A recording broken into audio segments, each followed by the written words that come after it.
Hello guys, आज हम chapter first divisibility की थ्योरम फिफ्थ सिक्स्थ और सेवन्थ करेंगे। तो हम स्टार्ट करते हैं।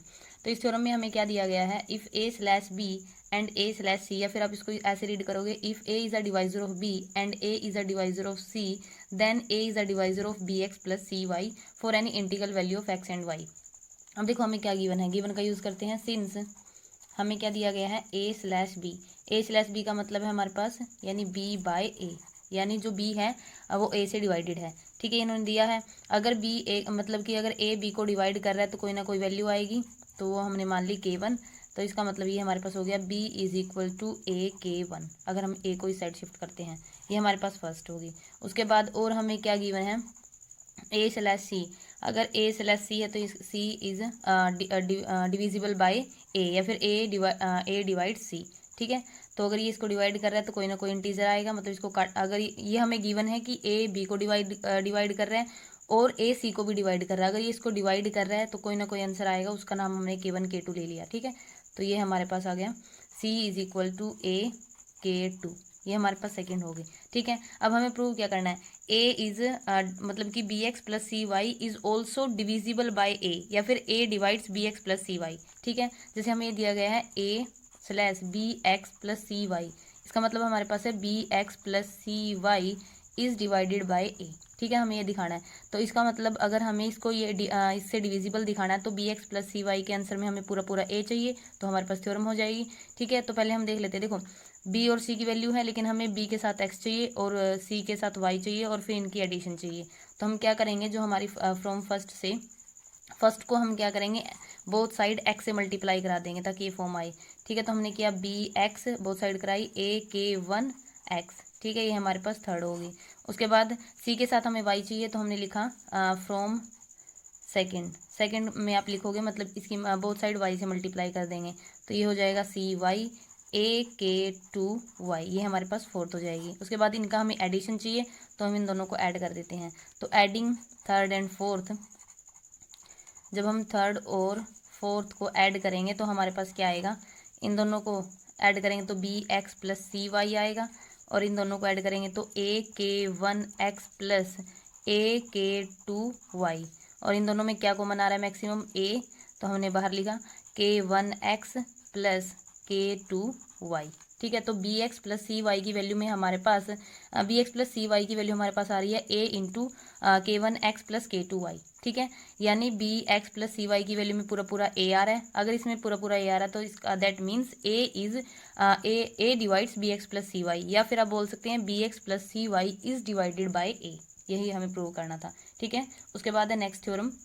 तो थ्योरम सिक्स में हमें क्या दिया गया है, if a slash b and b not equal to zero, then modulus of a less than equal to modulus of b. ठीक है, अब देखो जो हमें गिवन है, यदि ये कंडीशन है देन मतलब कि इफ अगर ये सिचुएशन है तो तब ये होगा। ठीक है, तो हम जो गिवन है वो ले लेते हैं।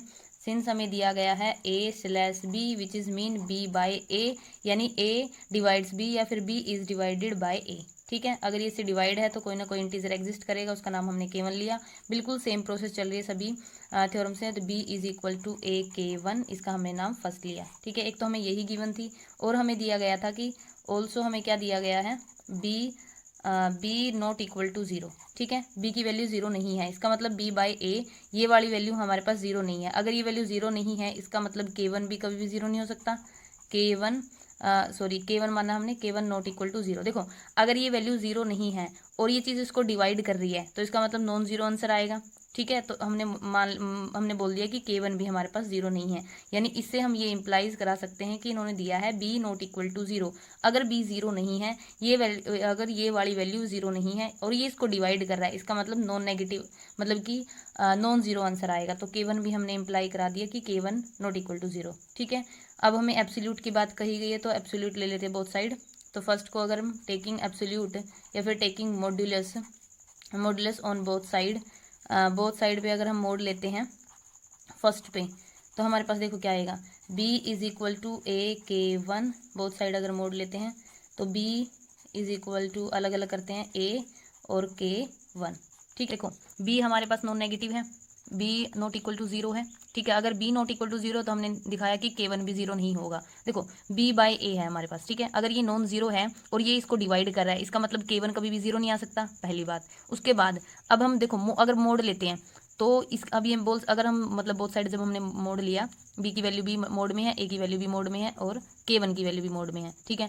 तो अब जब ये इसको डिवाइड करेगा ये हमेशा बड़ा ही होगा, मतलब बी के जो मोड की वैल्यू होगी वो ए से या तो इसके बराबर होगी या तो इसके इक्वल होगी। मतलब कि जो बी वाली वैल्यू है वो या तो मतलब कि 2/2 हो या फिर 4/2 हो, मतलब कि जो ऊपर वाला बी की वैल्यू होगी वो हमेशा इससे बड़ी होगी, ठीक है। नेगेटिव देखो अगर -4/2 होता तब तो -4 क्या है, छोटा है, मतलब जो ए है उससे बी की वैल्यू छोटी है, मतलब बी है हमारे पास वो छोटा है ए से। लेकिन अब क्योंकि मोड की बात हो रही है तब तो हम श्योर है ना कि बी की वैल्यू बड़ी ही होगी।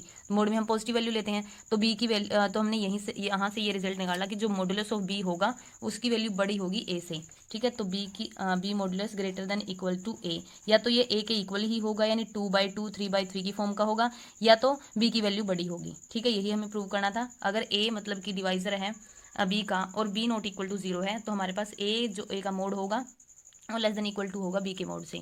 उसके बाद है हमारे पास नेक्स्ट थ्योरम, उसके बाद है हमारे पास theorem seventh. If a is a divisor of b and b less than a where a not equal to zero are non negative integers then b is equal to zero. यानी अगर ए divisor है b का और B की value जो हमारे पास ए से छोटी दी गई है, ए नॉन जीरो है मतलब ए जीरो नहीं है, तो बी की वैल्यू हमेशा जीरो होगी, ये हमें प्रूव करना है। तो इफ में गिवन में हमें दिया गया है सिंस A/B दिया गया है, इसका मतलब है हमारे पास B बाई ए, यानी A डिवाइड्स B है, B is divisible by A। अगर ये इसको डिवाइड कर रहा है तो कोई ना कोई इंटीजर एग्जिस्ट करेगा, उसका नाम लिया K1, B is equal to A K1, ये हमारे पास फर्स्ट होगी, ठीक है। गिवन का यूज किया और हमारे पास क्या दिया गया है A not equal to zero, ठीक है। A not equal to zero, a की वैल्यू भी जीरो नहीं है और बोथ ए और बी हमारे पास कैसे हैं, नॉन नेगेटिव इंटीजर्स हैं, दोनों ही हमें नॉन नेगेटिव इंटीजर्स दिए गए हैं, ठीक है। अगर ये दोनों नॉन नेगेटिव है तो K1 की वैल्यू भी हमारे पास क्या होगी, नॉन नेगेटिव इंटीजर ही होगी, मतलब B बाय ए दोनों ही नॉन नेगेटिव इंटीजर्स हैं। तो जब इनको कट करने के बाद जब ए बी को डिवाइड करेगा तब भी कोई नॉन नेगेटिव इंटीजर ही आंसर आएगा, तो K1 भी हमारे पास नॉन नेगेटिव इंटीजर हो गया, ठीक है। और हमें गिवन है, और गिवन क्या था, a not equal to zero, ठीक है।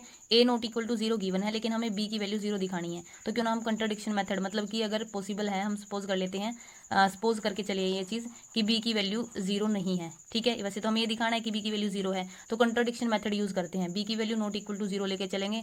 उसके बाद जब हम इसको लेके चलेंगे ना कोई हमारे पास क्या हो जाएगा, मतलब कि कॉन्ट्राडिक्शन आ जाएंगी। उसके बाद हम बता देंगे कि जो हमने सोचा था वो गलत था, यानी हमारी सपोजिशन रॉन्ग थी, और बी इज इक्वल टू हमारे पास क्या होगा, जीरो होगा। जैसे हम वो करते थे prove that √3 is an irrational number वाला क्वेश्चन करते थे, तो कॉन्ट्राडिक्शन मेथड से होता है वो। तो देखो हमारे पास हमने मतलब कि प्रूव करना है b is equal to zero, अगर पॉसिबल है हमने सपोज किया b not equal to zero, ठीक है।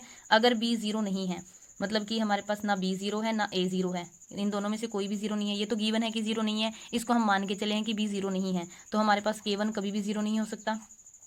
K1 मतलब दोनों ही ये नॉन जीरो है, तो आंसर बी, मतलब जब इनको ये इसको डिवाइड करेगा तो K1 की वैल्यू भी नॉन जीरो आएगी, पहली बात। और K1 की वैल्यू हमेशा K1 की वैल्यू हमेशा या तो हमारे पास ग्रेटर देन इक्वल टू 1 आएगी, या तो 1 के इक्वल आएगी, या तो इससे ग्रेटर आएगी। क्यों? क्योंकि या तो ये फॉर्म रही होगी 2/2 यानी 1 आएगा, या तो 4/2 यानी 2, मतलब इसकी वैल्यू बड़ी आएगी, ठीक है। और ये हमारे पास नॉन नेगेटिव दिए थे ना, दोनों ही हमारे पास ए और बी नॉन नेगेटिव इंटीजर है, तो माइनस वाले की हमें टेंशन ही नहीं है, ठीक है। तो हमारे पास ये वैल्यू K1 की वैल्यू या तो हमेशा मतलब कि या तो ये दोनों की वैल्यू बराबर रही हो, या फिर बी की वैल्यू हमारे पास क्या रही हो, बड़ी रही हो, तभी ये K1 greater than equal to 1 की कंडीशन होगी।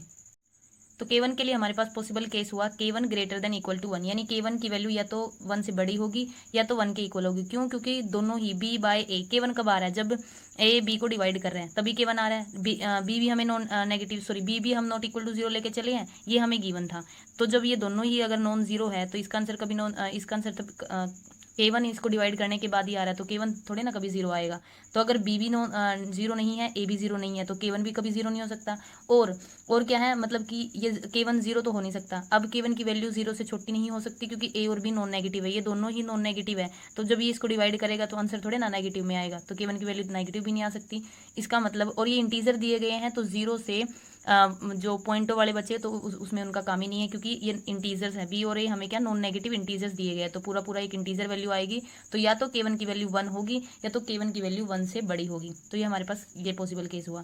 अगर ये वैल्यू बड़ी है तो इसका मतलब बी बड़ा रहा होगा इसे, बी मतलब अगर ये केस हुआ तो यही वाली बात आ गई, या तो इसको पूरा पूरा मतलब 1 पे डिवाइड करेगा, या तो बी की वैल्यू बड़ी रही होगी, यानी b greater than equal to a, यानी मतलब या तो बी और ए दोनों यानी दो और दो दोनों बराबर रहे हों, या फिर बी की वैल्यू बड़ी रही हो, यही केस हो सकता। लेकिन हमें गिवन हमें दिया गया था, गिवन हमें ये चीज़ थी बी लेस देन ए वाली, तो बी की वैल्यू गिवन थी हमें बी लेस देन ए।